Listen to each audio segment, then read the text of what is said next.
علیکم ورحمۃ اللہ وبرکاتہ۔ نحمدہ ونصلی علی رسولہ الکریم۔ جیسا کہ ناظرین کو معلوم ہے، جامعہ انوریہ حیدرآباد باب العلم انوریہ ایجوکیشنل سوسائٹی کی جانب سے تفسیرات احمدیہ کے درس کا سلسلہ جاری ہے۔ گزشتہ درس میں ہم نے مترجم کی طرف سے جو افادات ذکر کیے گئے ہیں ان میں سے پہلا فائدہ پڑا تھا شہود شہر کے حوالے سے کہ رمضان المبارک کے موجود ہونے یا شروع ہونے کے لیے جو شرعی طریقہ ہے، یعنی رمضان کے چاند کا ثبوت کن کن طریقوں سے شرعی نقطہ نظر سے ہو سکتا ہے، اس کے تحت 7 طریقے بیان کیے گئے تھے۔ یہ گفتگو بھی جو ہے یہ مترجم کی طرف سے ہے، چونکہ اسکرین پہ ہم مترجم کتاب کو رکھے ہوئے ہیں اور یہ بھی فائدے سے خالی نہیں ہے، لہٰذا آج مترجم کی طرف سے جو اضافہ کیا گیا ہے اس کا دوسرا مسئلہ ہم پڑھتے ہیں۔ مسئلہ یہاں سے شروع ہوتا ہے کہ صبح صادق اور صبح کاذب کی پہچان کیا ہے۔ لفظی مفہوم تو یہی ہے کہ سچی صبح، جھوٹی صبح، اور ان الفاظ سے، صادق اور کاذب کے الفاظ سے لوگوں کو وہم بھی ہوتا ہے۔ اس لیے کچھ اس سلسلے میں معروضات ہیں وہ حاضر خدمت ہیں۔ فرماتے ہیں کہ حدیث پاک میں صبح کاذب کو مستطیل یعنی لمبی اور صبح صادق کو مستطیر یعنی پھیلی ہوئی ارشاد فرمایا گیا ہے۔ مستطیل کے لفظ سے بعض ناواقف یعنی بے خبر یا شریعت کی اصطلاحات سے ناآشنا حضرات یہ گمان کر بیٹھے کہ صبح کاذب رسی کی طرح لمبی ہوتی ہے جو باریک سفید ہوتی ہے، اور اسی طرح مستطیر سے یہ سمجھ گئے، یہ مراد لے لیے کہ وہی لمبی باریک سفیدی جب چوڑی ہو گئی اور پھیل گئی تو صبح صادق ہو گئی، لیکن ایسا نہیں ہے۔ اصل حقیقت یہ ہے کہ صبح کاذب بھی دیکھنے میں 2-3 گز برابر چھوٹی دکھائی دیتی ہے جو سفیدی ہوتی ہے۔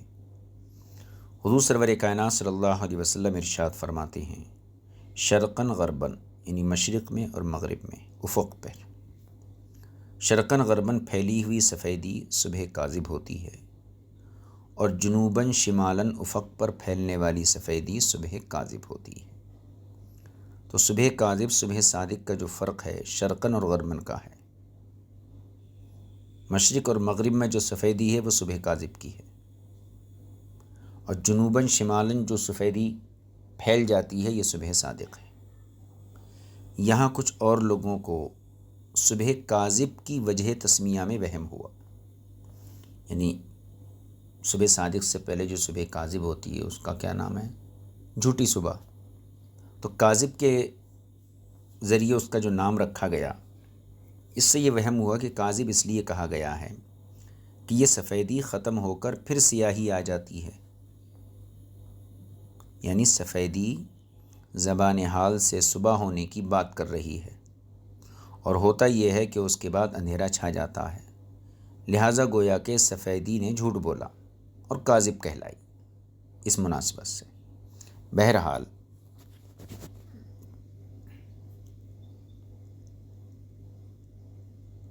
صبح کاذب کی 2-3 گز برابر چوڑی سفیدی ختم نہیں ہوتی بلکہ اس میں اضافہ ہوتا ہے۔ کاذب کی وجہ تسمیہ اور تعریف یوں کریں، اس طریقے سے کریں گے کہ افق آسمان سے صبح کاذب کی سفیدی کافی اونچی ہوتی ہے۔ آسمان کا جو کنارہ ہے تو وہاں سے صبح کاذب کی سفیدی کافی اونچی ہوتی ہے، جس کے نیچے افق میں اندھیرا ہوتا ہے۔ جب یہ افق سے متصل ملا ہوا اندھیرا، اور روشنی میں بدل جاتا ہے تو صبح صادق پھیلتی ہے۔ علم حیت کی کتابوں میں لکھا ہے کہ جب سورج کا انحطاط 18 درجے رہ جائے تو اس وقت یقیناً صبح صادق ہو جاتی ہے۔ صبح کاذب کی سفیدی صبح صادق کی سفیدی میں حل ہو جاتی ہے، اس کے اندر شامل ہو جاتی ہے، مل جاتی ہے۔ جیسے آپ رنگ کو پانی میں ڈال دیتے ہیں تو رنگ اس کے اندر مل جاتا ہے، اسی طریقے سے صبح کاذب کی جو سفیدی ہے صبح صادق کے اندر حل ہو جاتی ہے، مل جاتی ہے اس سے، اور وہ اوپر سے نیچے کی طرف بڑھتی ہے، جہاں سیاہی تھی ادھر زیادہ ہونا شروع ہو جاتی ہے، اسی طرح لمبی چادر کی طرح افق کے قریب آ جاتی ہے، اس کے چاروں طرف اب بھی اندھیرا ہوتا ہے۔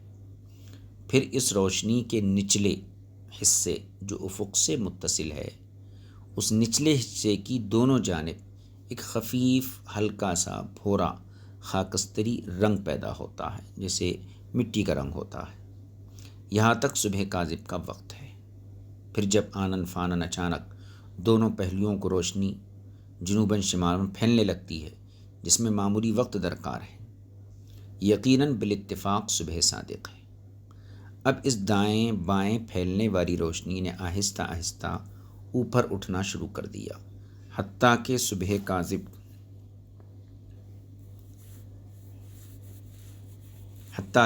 کاذب کی لمبی اور چوڑی سفیدی اس میں گم ہو جاتی ہے۔ یہ مسئلہ مکمل ہو گیا، صبح صادق صبح کاذب کی پہچان۔ اب اس کے بعد تیسرا مسئلہ ہے، یہ بھی مترجم کے افادات میں سے ہے۔ ثم اتم الصیام الی اللیل سے ایک استدلال کر رہے ہیں۔ استدلال اس مسئلے پر ہے کہ جو شخص نفلی روزہ رکھے اس کے اوپر روزے کا مکمل کرنا یہ واجب ہے، یعنی جب تک انسان نفلی روزہ شروع نہیں کیا تھا تو وہ اس کے حق میں نفل تھا، لیکن جب شروع کر دیا اب اس کا پورا کرنا واجب ہے۔ اس مسئلے کا ثبوت یہی آیت دے رہی ہے، ثم اتم الصیام الی اللیل۔ کس طریقے سے؟ اس کو ذرا موقوف کر دیجئے، دوسری آیت دیکھیے، جیسے وحل لکم لیلۃ الصیام الرفث الی نسائکم، یہ آیت ہے۔ یہ آیت یقینی طور پر رمضان کے روزوں کے حوالے سے نازل ہوئی، اور اس کا حکم کیا ہے کہ تمہارے لیے رمضان کی راتوں میں بیویوں سے مباشرت کو حلال کر دیا گیا۔ اب آیت تو نازل ہوئی ہے رمضان کے بارے میں، لیکن اس کا حکم عام ہے، یعنی رمضان کے علاوہ اگر کوئی شخص نظر کا روزہ رکھے، ٹھیک ہے، نفلی روزہ رکھے، قضا کا روزہ رکھے، تو اس کے لیے بھی اس روزے کی رات میں مباشرت کرنا حلال ہے، جائز ہے۔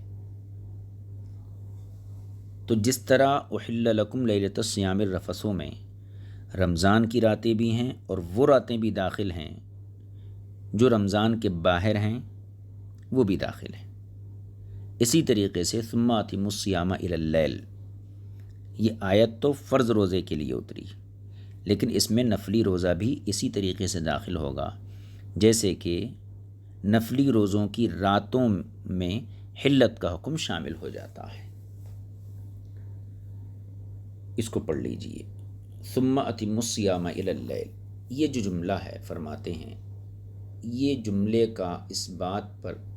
اس بات پر دلالت کرتا ہے کہ جو شخص نفلی روزہ رکھے اس روزے کا اتمام، اس کو پورا کرنا واجب ہے، جس طرح وحل لکم لیلۃ الصیام الرفث الی نسائکم میں وہ راتیں بھی داخل ہیں جن کی صبح صادق کو کسی کا روزہ رکھنے کا ارادہ ہو، ٹھیک ہے۔ ان سے صرف رمضان کی راتیں مراد لینا عموم آیت کو بلا وجہ و بلا دلیل مخصوص کرنا ہے، یعنی ان سے صرف رمضان کی راتیں مراد لینا یہ غلط ہے، کیونکہ ان راتوں کی تخصیص پر نہ کوئی وجہ ہے نہ کوئی دلیل ہے۔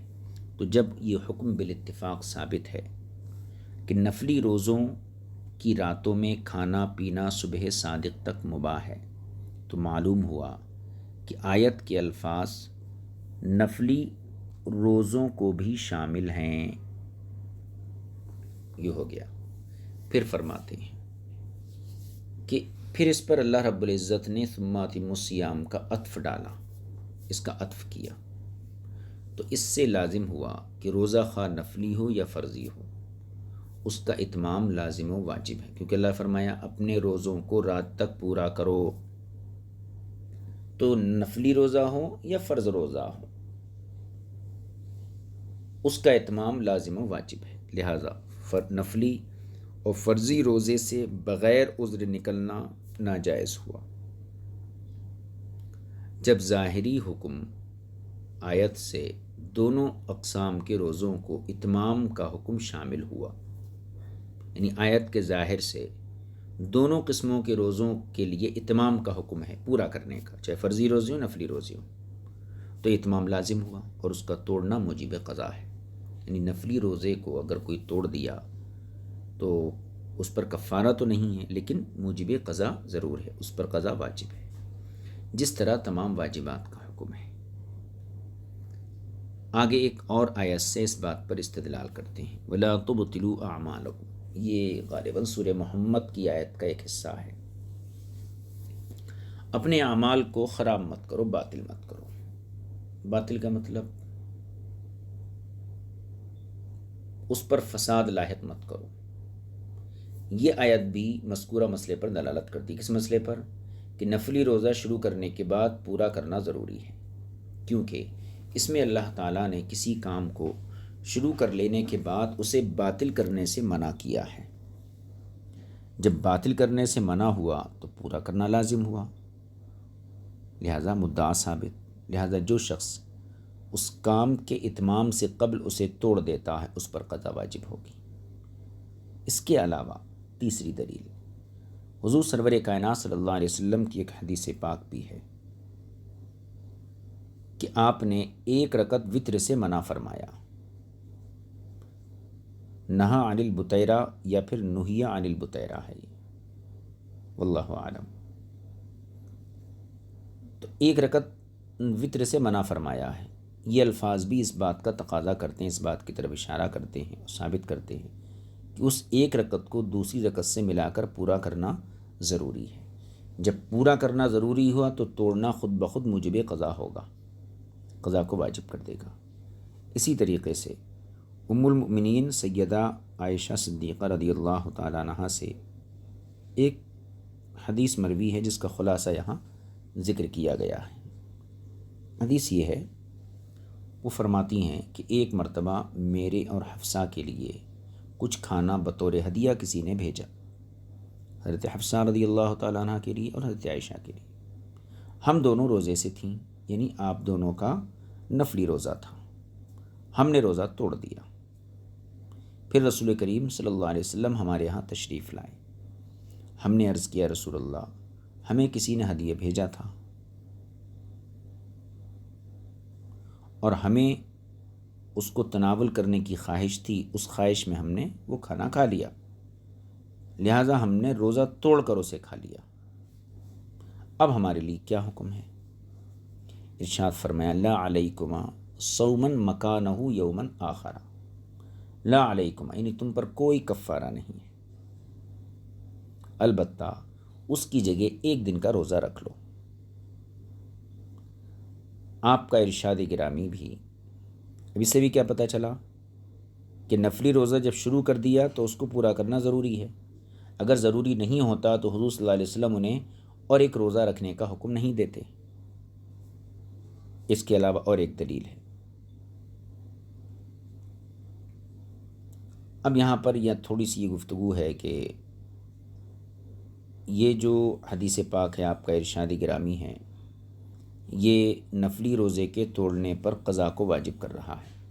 اس حدیث کی جو سندن حیثیت ہے، اس حدیث کی سند پر محدثین نے جرح کی ہے، لیکن ان کی جرح سے فقہا کے مذہب کے مطابق یہ روایت ابھی بھی قابل احتجاج ہے۔ مطلب یہ ہے کہ محدثین کی نظر میں اگرچہ اس حدیث کی سند قابل اعتراض ہے اور سند پر کلام کیا گیا ہے، راویوں پر جرح کی گئی ہے، تو محدثین کے نزدیک گویا یہ حدیث قابل احتجاج نہیں ہے، لیکن فقہا کے نزدیک یہ حدیث قابل احتجاج ہے، اس سے دلیل پکڑی جا سکتی ہے، یہ قابل استشہاد ہے۔ ایسا کیا ہوتا ہے؟ دیکھیے، حدیث صحیح کے دو مفہوم ہیں، ایک صحیح عند المحدثین ہے اور ایک صحیح عند الفقہا ہے، دونوں کی اپنی اپنی اصطلاحات ہیں۔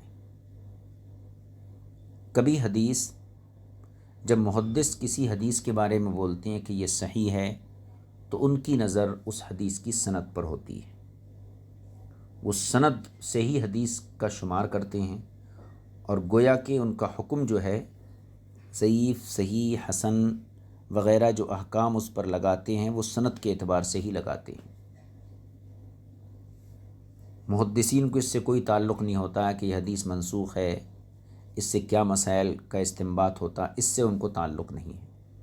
تو محدثین جب کسی حدیث کو صحیح کہیں تو سند کی رعایت کرتے ہوئے سند کے اعتبار سے وہ کہتے ہیں، اور فقہا جب کسی حدیث کو صحیح کہتے ہیں تو وہ عمل کے اعتبار سے کہتے ہیں۔ مطلب یہ ہے کہ اگرچہ حدیث سند کے اعتبار سے اعلیٰ درجے کی صحیح ہو، لیکن فقہا کے اصول پر اگر وہ نہیں اترتی ہے، مثلاً وہ منسوخ ہے یا معول ہے یا خود راوی حدیث نے اس کے خلاف عمل کیا ہے، تو ایسی صورت میں فقہا اس اعلیٰ درجے کی صحیح حدیث پر عمل نہیں کرتے ہیں۔ اسی طریقے سے اگرچہ حدیث سند کے اعتبار سے ضعیف ہو، لیکن فقہا کے اصول کے مطابق، فقہا کے اصول کے معیار پر وہ اترتی ہے، تو ایسی صورت میں فقہا اس حدیث پر عمل کرتے ہیں۔ تو یہ دونوں کا فرق ہے۔ تو یہ حدیث اگرچہ سندن محدثین کے یہاں قابل جرح ہے، لیکن فقہا کے مذہب کے مطابق یہ روایت قابل استشہاد ہے۔ آگے دیکھیے، نفلی روزے کے ٹوٹ جانے یا توڑ دینے پر قضا کا حکم ایک اور حدیث پاک سے بھی ثابت ہوتا ہے، وہ یہ ہے، رسول اکرم صلی اللہ علیہ وسلم نے ارشاد فرمایا، من ذرعہ قیع وہو صائم فلیس علیہ قضا وان استقع فلیقضی۔ مطلب یہ ہے، جو شخص خود بخود جسے قے آئے اور اس کے اپنے عمل کو قے میں دخل نہ ہو اور وہ روزے کی حالت میں ہو تو اس پر قضا نہیں ہے، اگر جان بوجھ کر قے کرتا ہے تو وہ قضا کرے۔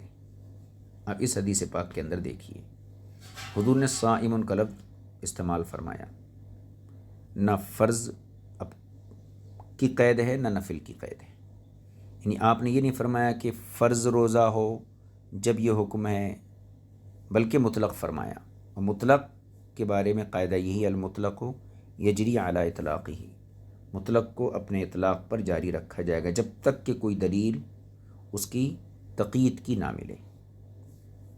تو یہاں پر حضور نے ہر ایک روزے دار کا حکم بیان کیا کہ جو خود بخود قے کرے تو پھر اس کو قضا ہے۔ اب ایک نفلی روزے والا خود بخود قے کر دیتا ہے، روزہ توڑ دیتا ہے، تو اس پر قضا ہے۔ اس سے کیا پتہ چلا کہ نفلی روزہ شروع کرنے کے بعد پورا کرنا یہ لازم ہے۔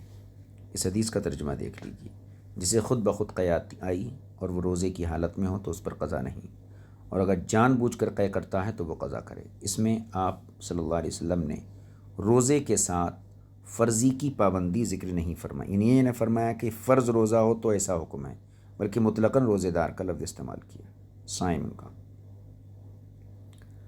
یہ 3 مسائل ہو گئے، پہلا شہود شہر کا جو گزشتہ سبق میں تھا، اور آج کے سبق میں 2، 3 نمبر ہوئے۔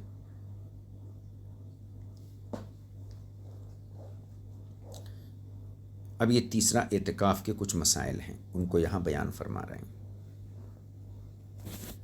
یہ بھی جو ہے مترجم کے افادات میں سے ہے، ملا جیون علیہ الرحمہ کی یہ عبارت نہیں ہے۔ دیکھیے، اعتکاف، جیسا کہ مصنف نے اس کے بارے میں ذکر کیا کہ مسجد میں روزہ رکھ کر نیت عبادت سے ٹھہرنا اعتکاف کہلاتا ہے۔ اس سے پہلے عرض کیا گیا تھا، ایک ہوتا ہے کسی لفظ کا لغوی معنی جو اہل زبان استعمال کرتے ہیں، اور ایک ہوتا ہے اس کا شرعی معنی۔ شرعی اور لغوی معنی کے اندر کچھ مناسبت ہوتی ہے، اسی مناسبت سے وہ لفظ شریعت میں استعمال ہونے لگتا ہے۔ ایسی اعتکاف ہے، اس کا مطلب صرف رکنا ہے۔ اب اعتکاف میں بھی بندہ جو ہے اپنی ذات کو مسجد میں روک لیتا ہے، لیکن اس کا ایک خاص معنی ہے، یعنی مسجد میں روزہ رکھ کر نیت عبادت سے ٹھہر، یہ اعتکاف کہلاتا ہے۔ یعنی معتکف کے لیے، اعتکاف کرنے والے کے لیے مسجد، روزہ، جماع کا ترک کامل اور نیت عبادت ان شرائط کا ہونا ضروری ہے۔ مسجد کا ہونا ضروری نہیں، اعتکاف مسجد میں ہوگا۔ روزہ ہونا ضروری، اعتکاف کی حالت میں روزہ ضروری ہے۔ تیسری چیز جماع کا ترک کامل، مباشرت کا ترک کامل، پورا چھوڑنا۔ پورا چھوڑنے کا مطلب، ایک تو جماع کا مطلب ہے مباشرت، وطی صحبت، اور کچھ اس کے قرائن ہوتے ہیں جیسے بوس و کنار۔ تو نفسی جماع، نفس وطی سے بھی دور رہنا ہے اعتکاف کی حالت میں، اور بوس و کنار اور مساس، ٹچ ہونے سے بھی دور رہنا ہے، اور نیت عبادت۔ ان شرائط کا ہونا اعتکاف کرنے والے کے لیے اعتکاف کے دوران ضروری ہے۔ ان میں سے مسجد میں ٹھہرنا صرف مردوں کا حکم ہے، مردوں کے لیے مسجد میں ٹھہرنا ہے، عورتوں کا الگ حکم ہے۔ عورتیں اپنے گھر میں جو نماز کی جگہ ہے وہیں اعتکاف کریں۔ اب اعتکاف کے لیے مسجد میں ہونے کی جو شرط ہے وہ اس آیت سے لی گئی ہے، وَأَنْتُمْ عَاكِفُونَ فِي الْمَسَاجِدِ، اس جملے سے ماخوذ ہے مسجد میں ٹھہرنے کی شرط۔ اب رہی یہ بات کہ مسجد کیسی ہونی چاہیے، کیا ہر مسجد میں اعتکاف ہو سکتا ہے یا اس کے لیے کچھ خاص مسجدیں ہیں؟ تو اس سلسلے میں سلف صالحین کے مختلف اقوال ہیں، مختلف رائے ہیں۔ جیسے مسجد حرام، مسجد اقصی، مسجد نبوی، مسجد جماعت وغیرہ۔ مسجد جماعت کا مطلب جہاں باجماعت نماز ہوتی ہے، یعنی ایسی مساجد میں، ان مساجد میں اعتکاف ہوگا۔ ایسی تمام مساجد میں جن میں جماعت ہوتی ہے ان میں اعتکاف کے جواز پر فقہائے اکرام متفق ہیں۔ جن مسجدوں میں جماعت ہوتی ہے وہاں پر ہی اعتکاف بیٹھا جائے گا، اس میں سب کا اتفاق۔ البتہ امام مالک رضی اللہ تعالی عنہ نے ایک شرط لگائی ہے جامع مسجد کی، جہاں جمعے کی نماز ہوتی ہو اسی مسجد میں اعتکاف کی اجازت دیتے ہیں آپ۔ باقی جہاں 5 وقت نماز ہوتی، جمعے کی نماز نہیں ہوتی، تو وہاں آپ اعتکاف کی اجازت نہیں دیتے ہیں۔ دیکھیے، صرف امام مالک رضی اللہ تعالی عنہ سے یہ بیان کیا گیا، نقل کیا جاتا ہے کہ آپ مسجد جامع میں اعتکاف کی اجازت دیتے ہیں۔ بہرحال وَأَنْتُمْ عَاكِفُونَ فِي الْمَسَاجِدِ میں عموم لفظ کی بنیاد پر، فی المساجد میں کسی خاص مسجد کا نام نہیں ہے، جامع مسجد کا بھی نام نہیں، مسجد نبوی، مسجد حرام، مسجد اقصی کا بھی نام نہیں، تو عموم لفظ کی بنا پر ہر مسجد میں اعتکاف کا بیٹھنا جائز ثابت ہوتا ہے۔ اب رہی بات عورت کی۔ عورت کے اعتکاف میں بیٹھنے کے سلسلے میں احناف کا متفقہ موقف یہ ہے کہ وہ اپنے گھر میں اس جگہ اعتکاف بیٹھے جو نماز کے لیے مخصوص ہے۔ مسجد میں اعتکاف عورت کے لیے نہیں ہے۔ لیکن امام مالک رضی اللہ تعالی عنہ مسجد جماعت میں، یعنی جماعت والی مسجد میں اعتکاف بیٹھنے کو کہتے ہیں، یعنی ان کے یہاں عورت ایسی مسجد میں اعتکاف بیٹھے جہاں 5 وقتہ نماز ہوتی ہو، اور مرد کے لیے ان کے پاس حکم یہ ہے کہ ایسی مسجد میں اعتکاف بیٹھے جہاں جمعے کی نماز بھی ہوتی ہو۔ احناف کے یہاں مردوں کے لیے کوئی بھی جماعت والی مسجد میں اعتکاف بیٹھا جا سکتا ہے، عورتوں کے لیے ان کے گھر کی نماز کا۔ البتہ امام شافعی فرماتے ہیں کہ عورت، غلام، مسافر جہاں چاہیں اعتکاف بیٹھے۔ کیوں؟ اس لیے کہ ان پر جمعہ لازم نہیں ہے۔ اب ہم نے جو کہا کہ عورت کے لیے، احناف کے یہاں عورت کے لیے اعتکاف کا جو مقام ہے وہ اس کا گھر ہے، جیسے کہ ارشاد گرامی بیوتہن خیر لہن، یعنی ان کے لیے، یعنی عورتوں کے لیے ان کے گھر سے مراد نماز ادا کرنے کے لیے بہترین جگہ ہے۔ اور ایک حدیث میں ہے صلاتها فی بیتها افضل من صلاتها فی دارها، دار گھر کے باہری حصے کو بولتے ہیں، دالان وغیرہ کہہ لیجیے، اور بیت اندرونی حصے کو بولتے ہیں۔ حضور نے فرمایا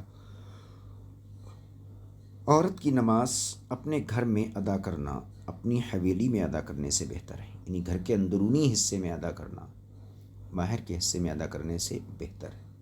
یہ حدیثیں اس بات پر دلالت کرتی ہیں کہ عورتوں کی جب نماز کی بنسبت گھر کی چہار دیواری میں بہتر ہے، جبکہ نماز فرض ہے، تو اعتکاف بھی گھر کی چہار دیواری میں ہی بہتر ہونا چاہیے۔ اس کے علاوہ حضرت عائشہ صدیقہ رضی اللہ تعالی عنہ فرماتی ہیں کہ ایک مرتبہ حضور سرور کائنات صلی اللہ علیہ وسلم نے رمضان کے آخری عشرے میں اعتکاف بیٹھنے کا ارادہ فرمایا۔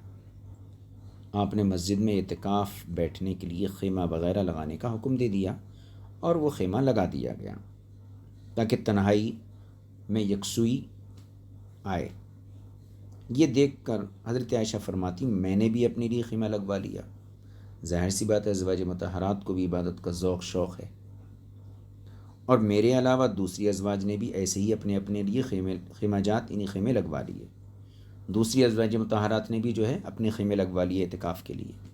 جب آپ نے فجر کی نماز ادا فرمائی تو خیموں کی طرف آپ نے توجہ کی، دیکھا کہ چاروں طرف خیمے لگے ہوئے ہیں، تو فرمایا یہ کیا ہیں؟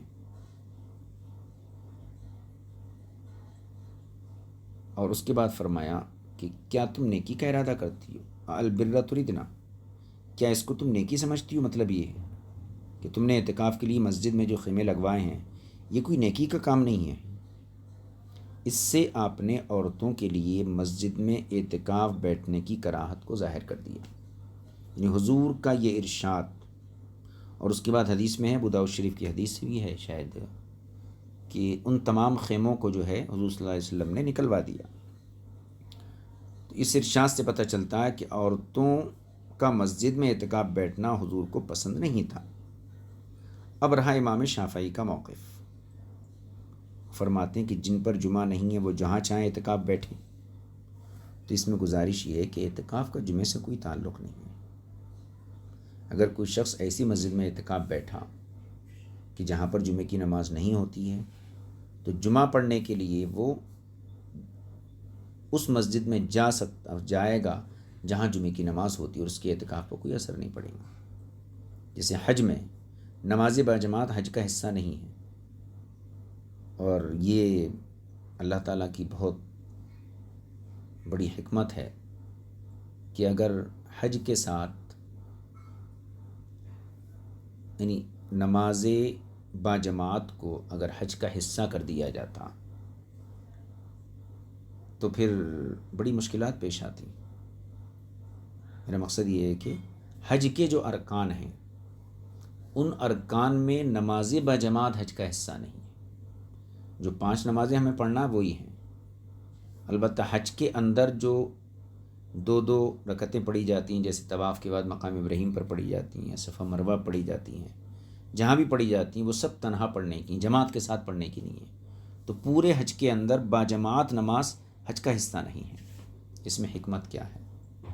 اللہ تعالیٰ جانتا ہے، علیم ہے، قدیر ہے، عالم الغیب ہے، وہ جانتا ہے کہ اس شہر میں ہر قسم کے لوگوں کی حکومت رہیں گی، اور حق حکمراں اپنے مذہب کے امام کو مسلح پر کھڑا کرے گا۔ کبھی وہاں مصریوں کا غلبہ تھا، وہ لوگ اپنا امام کھڑا کیے ہوئے تھے، آج سعودیوں کا غلبہ ہے، وہ اپنا امام کھڑا کیے ہوئے ہیں۔ تو یہ اللہ کی طرف سے گویا کہ ایک انتظام ہے کہ حاجیوں کا حج یہ خراب نہیں ہوگا۔ دنیا بھر سے جو سنی صحیح العقیدہ زیارت حرمین کے لیے آتے ہیں تو ان کے حج پر ان ائمہ کی وجہ سے کوئی حرف نہیں آئے گا۔ دیکھیے تو حضور نے کیا فرمایا، امام شافعی نے جو کہا کہ بھئی جمعہ جامع مسجد ہونا ضروری ہے، تو آپ فرماتے ہیں اس میں گزارش یہ ہے کہ اعتکاف کا جمعے کے ساتھ کوئی تعلق نہیں ہے، کیونکہ آیت مذکورہ میں جمعہ وغیرہ کی تخصیص نہیں ہے۔ اعتکاف کے سلسلے میں مدت اعتکاف کے سلسلے میں جو آیت آئی ہے اس میں جمعہ وغیرہ کی کوئی شرط نہیں ہے۔ لہٰذا جمعے کی وجہ سے آپ کیا ایسی مسجد میں کہ جہاں جمعہ ہوتا ہو جن پر جمعہ فرض نہیں ہے وہ کہیں بھی اعتکاف بیٹھیں، تو یہ تو اس وقت ہوتا تھا جب کہ اعتکاف اور جمعہ کا کوئی تعلق ہوتا، جب کہ اعتکاف کا اور جمعہ کا کوئی تعلق نہیں ہے۔ اب اس سے یہ دوسری چیز، مدت اعتکاف میں حضرات ائمہ کا اختلاف ہے۔ اعتکاف کی مدت کیا ہے؟ فرماتے اعتکاف کے سلسلے میں مدت اعتکاف میں بھی حضرات ائمہ اکرام کا اختلاف ہے۔ احناف کے نزدیک ایک دن یا جس قدر چاہے اعتکاف کر سکتا ہے، بلکہ مسجد میں داخل ہوتے وقت نیت اعتکاف کرے تو اسے اعتکاف کا ثواب ملے گا، اور اس نیت سے وہ معتکفین میں یعنی اعتکاف کرنے والوں میں شمار کیا جائے گا۔ ٹھیک ہے، اور جن اشیاء کو مسجد میں معتکف کے لیے اجازت ہوتی ہے وہ اس کے لیے بھی جائز ہو جائیں گے۔ مثلا معتکف کو کھانا پینا سونا جائز ہوتا ہے، تو ایک ساتھ کے لیے بھی جو اعتکاف کی نیت سے مسجد میں داخل ہوا تو اس کے لیے بھی یہ ساری چیزیں مسجد کے اندر مباح ہو جائیں گی۔ لیکن یہاں یہ بات ذہن نشین رہے کہ مسجد میں محض کھانے پینے سونے کے لیے اعتکاف کی نیت کرنا یہ اور بات ہے، اور اعتکاف کی نیت کر کے مسجد میں داخل ہونا اور پھر بوجہ حاجت ضرورت مذکورہ چیزوں کو بروئے کار لانا یہ اور چیز ہے۔ ایک بندہ وہ ہے جو کھانے پینے کی نیت سے مسجد میں داخل ہو رہا ہے تو اعتکاف کی نیت کر رہا ہے کہ یہ کھانا پینا میرے لیے مباح ہو جائے۔ ایک شخص وہ ہے جو اللہ کی عبادت کی نیت سے مسجد میں داخل ہوتا ہے، اب جب وہاں رہے گا تو اس کی بشری تقاضے یہ ہیں کہ وہ کھائے گا بھی، پیے گا بھی، سوئے گا بھی، تو دونوں بہت فرق ہے۔ لہذا کھانے پینے کے لیے اعتکاف کی نیت کرنا اعتکاف کے ثواب کو ضائع کرنا، اس لیے وہ مساجد جن میں شیرینی وغیرہ تقسیم ہوتی ہے، کھائی جاتی ہے، یا دیگر دنیاوی امور جن کی صرف معتکف کو اجازت ہے وہ کیے جاتے ہیں، ان سے پرہیز کرنا چاہیے۔ ہاں اعتکاف کی نیت کی صورت میں حرج نہیں ہے، کھا سکتے ہیں۔ اور یہ بھی معلوم ہوا کہ اس سے ایک چیز اور بھی معلوم ہوئی کہ حضور سرور کائنات صلی اللہ علیہ وسلم سے ہر رمضان میں اعتکاف بیٹھنا ثابت ہے، حضور بیٹھتے تھے، لیکن فقہاء کرام کا اس میں اختلاف نہیں ہے کہ آپ کا فعل اعتکاف وجوب کے لیے نہیں تھا، یعنی آپ بیٹھتے تو ہر سال تھے، ہر رمضان میں آپ اعتکاف بیٹھتے تھے، لیکن فقہاء اس بات پر متفق ہیں کہ آپ کا اعتکاف بیٹھنا یہ وجوب کے لیے نہیں تھا، بلکہ یہ اعتکاف سنت مؤکدہ ہے۔ اور یہ بات بھی معلوم ہوئی کہ آپ کے وصال کے بعد صحابہ کرام رضوان اللہ تعالیٰ علیہم اجمعین کی اکثریت سے اعتکاف کرنا ثابت نہیں، اکثر صحابہ سے ثابت نہیں کہ انہوں نے اعتکاف کیا، معدود حضرات سے ثابت ہے صرف۔ حضرت ابن نافع رضی اللہ تعالیٰ عنہ فرماتے ہیں کہ اعتکاف صوم وصال کی طرح ہے، جسے خود حضور نے کیا، اوروں کو منع کیا، اور فرماتے ہیں کہ سلف میں یعنی بزرگوں میں ابو بکر بن عبد الرحمن، حضرت ابو بکر بن عبد الرحمن کے سوا کسی اور سے اعتکاف بیٹھنا ثابت نہیں ہے، یہ ابن نافع کا قول ہے، چونکہ اکثر صحابہ کرام نے اسے نہیں کیا۔ اس لیے بعض کے کرنے اور اکثر کے نہ کرنے سے یہ ثابت ہوتا ہے کہ اعتکاف سنت مؤکدہ علی الکفایہ ہے، یعنی ایسی سنت مؤکدہ کہ اگر چند مسلمان، ایک مسلمان بھی اگر اس کو ادا کرتا ہے تو سب بری ذمہ ہوتے ہیں۔ تو اس سے یہ مسئلہ نکلتا ہے کہ اگر بستی کا کوئی ایک شخص بھی رمضان میں اعتکاف بیٹھ گیا تو سب سے اس کی ذمہ داری اتر جاتی ہے۔ آگے یہ مسئلے کا بالکل اختتام ہے، اس کے بعد انشاءاللہ تعالیٰ دوسرا مسئلہ شروع ہوگا۔ اعتکاف روزے کے بغیر جائز نہیں، یعنی اعتکاف میں روزہ ضروری ہے۔ اس بارے میں قرآن مجید نے جو مجمل بات کہی ہے وہ محتاج بیان ہے، قرآن میں صرف اعتکاف کا حکم ہے۔ لہذا ہم حضرات سلف صالحین کے اقوال کی طرف، ان کی باتوں کی طرف، ان کے اقوال کی طرف دیکھتے ہیں تو حضرات صحابہ اکرام میں کون ہیں؟ عبداللہ بن عمر، حضرت عبداللہ بن عباس اور حضرت عائشہ صدیقہ رضی اللہ تعالیٰ عنہ، ان سے روایتیں یہ ملتی ہیں المعتکف علیہ الصوم، اعتکاف والے پر روزہ ہے، اعتکاف کرنے والے پر روزہ لازم ہے۔ حضرت علی المرتضیٰ رضی اللہ تعالیٰ عنہ فرماتے ہیں لا اعتکاف الا بالصوم، روزے کے بغیر اعتکاف ہی نہیں ہے۔ تو اصل مذہب تو یہی ہے کہ بغیر روزے کے اعتکاف نہیں، لیکن بعض دوسرے صحابہ اکرام اور تابعین اکرام روزے کے بغیر اعتکاف کی صحت کے قائل ہیں، یعنی بعض حضرات یہ کہتے ہیں کہ ہاں بغیر روزے کے بھی اعتکاف صحیح ہو جائے گا۔ ائمہ مجتہدین میں سے امام اعظم ابو حنیفہ، امام ابو یوسف، امام محمد، امام ظفر، امام مالک، امام ثوری، حسن بن صالح یہ تمام حضرات فرماتے ہیں کہ روزے کے بغیر اعتکاف نہیں ہے، یعنی اعتکاف روزے میں ضروری ہے، یعنی اعتکاف میں روزہ ضروری ہے۔ بہرحال حضور سرور کائنات صلی اللہ علیہ وسلم کے فعل مبارک اور ارشاد گرامی سے، آپ کے قول سے معلوم ہوتا ہے کہ اعتکاف کے لیے روزہ شرط ہے۔ حضرت عمر بن الخطاب رضی اللہ تعالی عنہ نے دور جاہلیت میں ایک رات یا ایک دن کا کعبے کے نزدیک اعتکاف بیٹھنا اپنے اوپر لازم کر لیا تھا، یعنی اسلام لانے سے پہلے حضرت فاروق اعظم نے اپنی ذات کے اوپر ایک دن یا ایک رات کا اعتکاف کعبے کے قریب میں اپنے اوپر لازم کر لیا تھا۔ جب اسلام لائے تو انہوں نے حضور صلی اللہ علیہ وسلم سے اس بارے میں پوچھا تو آپ نے فرمایا اعتکف وصم، اعتکاف بیٹھو اور روزہ رکھو۔ تو اس سے بھی پتہ چلتا ہے کہ بغیر روزے کے اعتکاف نہیں ہے۔ واللہ اعلم بالصواب۔ یہ کچھ افادات تھے مترجم کی طرف سے جن کی وضاحت آپ کی خدمت میں پیش کر دی گئی۔ انشاءاللہ تعالیٰ ملا جیون کی جو عبارت ہے مسئلہ نمبر 18 سے وہ شروع ہوگی، دوسرے کا مال کھانے اور اسے مالک کی اجازت کے بغیر تصرف میں لانے کی حرمت، اس کو انشاءاللہ تعالیٰ آئندہ درس میں شریک کریں گے۔ صلی اللہ علیہ نبی کریم و آلہ وصحبہ اجمعین والحمد للہ رب العالمین۔ السلام علیکم ورحمۃ اللہ وبرکاتہ۔